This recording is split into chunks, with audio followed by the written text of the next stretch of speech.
भारत कोई वेनेजुएला नहीं है। अपनी लिमिट में रहो अमेरिका। इधर आंख उठाकर देखने की भी जरूरत नहीं।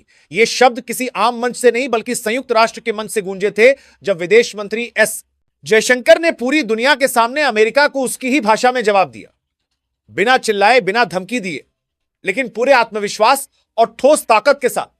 उस वक्त वहां बैठे कई ताकतवर देशों के चेहरे देखने लायक थे, क्योंकि बहुत समय बाद किसी ने अमेरिका को सीधे, शालीन लेकिन सख्त लहजे में उसकी औकात याद दिलाई थी। आगे बढ़ने से पहले एक छोटी सी बात, अगर आपको भी अपने देश भारत पर गर्व है तो इस वीडियो को लाइक कीजिए और कमेंट बॉक्स में जय हिंद जरूर लिखिए। कहते हैं कि जिसके पास ताकत नहीं होती उसके साथ इंसाफ भी नहीं होता। आज की दुनिया में अगर यह बात किसी एक देश पर सबसे ज्यादा लागू होती है तो वो अमेरिका है। दशकों से अमेरिका ने यह साबित किया है कि वो इंसाफ की नहीं, ताकत की भाषा समझता है। जिसकी दबाने की क्षमता होती है उसी की इज्जत होती है।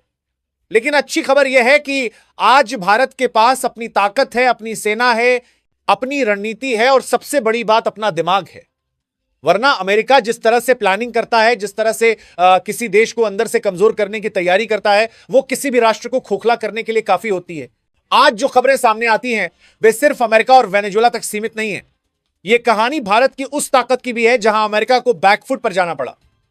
यह बात किसी भारतीय नेता के बयान से नहीं बल्कि हालातों से साबित हुई है। अमेरिका और वेनेजुएला के बीच जो कुछ हुआ वो पूरी दुनिया के लिए केस स्टडी बन चुका है। उनकी दुश्मनी कोई नई नहीं है, यह दशकों पुरानी है और इसकी जड़ में सिर्फ एक चीज है, तेल। वेनेजुएला के पास दुनिया का सबसे बड़ा प्रमाणित तेल भंडार है, सऊदी अरब से भी ज्यादा। और तेल सिर्फ ऊर्जा नहीं होता, तेल ताकत होता है और ताकत का मतलब होता है कंट्रोल।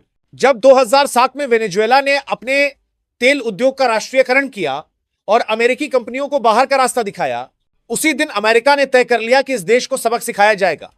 अमेरिका को यह मंजूर नहीं था कि कोई देश उसकी शर्तों पर न चले और अपने संसाधनों पर खुद का हक जताए। इसके बाद आर्थिक प्रतिबंध लगे, बैंकिंग सिस्टम से काटा गया, डॉलर में लेन देन रोका गया, तेल बेचने पर पाबंदी लगी। जब इससे भी बात नहीं बनी तो लोकतंत्र, मानवाधिकार और भ्रष्टाचार जैसे शब्द सामने लाए गए। यह अमेरिका का पुराना खेल है, जहां सीधा हमला संभव न हो वहां अंदर से देश को तोड़ने की कोशिश की जाती है। वेनेजुएला में भी यही हुआ। विरोध प्रदर्शन भड़काए गए, सरकार विरोधी नेताओं को सपोर्ट मिला और हालात ऐसे बनाए गए कि देश खुद ही कमजोर हो जाए। लेकिन यहां एक मोड़ आया। अमेरिका के पड़ोस में ही रूस और चीन ने एंट्री कर ली और वेनेजुएला ने अपना तेल इन्हीं देशों को बेचना शुरू कर दिया। यह अमेरिका के लिए बड़ा झटका था, क्योंकि अब मामला सिर्फ तेल का नहीं रहा था बल्कि उसके घर के सामने उसकी प्रतिद्वंदी ताकतें खड़ी हो रही थी। इसके बाद सैन्य दबाव, राजनीतिक दबाव और सरकार बदलने की खुली कोशिशें शुरू हुई। लेकिन फिर भी वेनेजुएला पूरी तरह झुका नहीं। यही बात अमेरिका को सबसे ज्यादा चुभती है। यहीं से कहानी भारत की तरफ मुड़ती है। बहुत से लोग सोचते हैं कि अमेरिका सिर्फ छोटे देशों को ही निशाना बनाता है, लेकिन सच्चाई यह है कि अमेरिका हर उस देश को कंट्रोल करना चाहता है जो स्वतंत्र सोचता है। फर्क सिर्फ तरीकों का होता है।